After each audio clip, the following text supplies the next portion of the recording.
This is bringing up memories I haven't thought about in forever. Just thinking about arcades back in the day. Yeah. Like, that was, like, I had game consoles at home.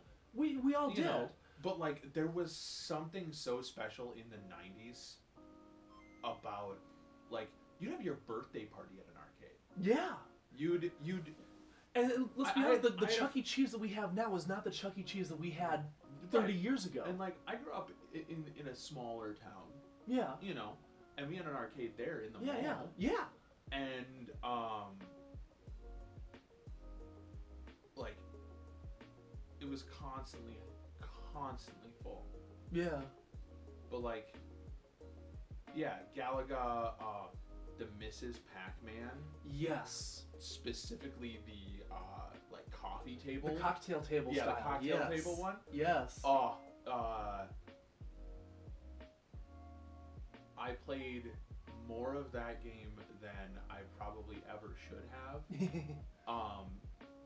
I was in this daycare that was like, there's not a lot of them left anymore, but the like McDonald's play places. Yes. It was a daycare where it was literally, it was like it was a giant, think like Kohl's or something in a mall. It was that big of a space. I think I know what you're talking about. There was a place near where I grew up called Club Kid that was kind of like that. Yeah, and they'd have like a little movie theater. They'd have Disney movies just running the entire time. Had like a jungle gym, little arcade. Had like a Super Nintendo and they had like the one that I remember.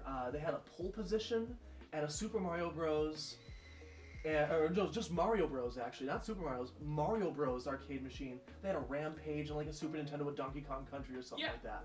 Yeah, I know what you're talking about. Yeah. So this place was like 3 stories of tubes. Wow. It was 2 or 3 stories of tubes and maze and wonderful. Yeah. And they had like an after-school program.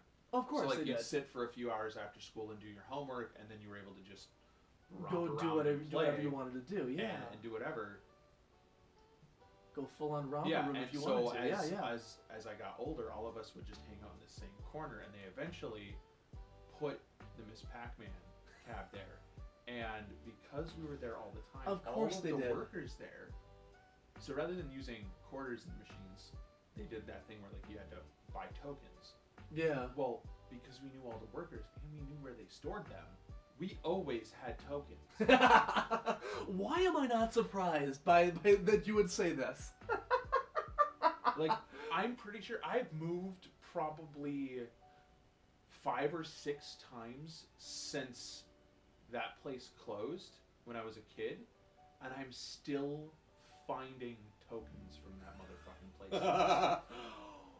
Wow. That's crazy. Yeah. That is ridiculous.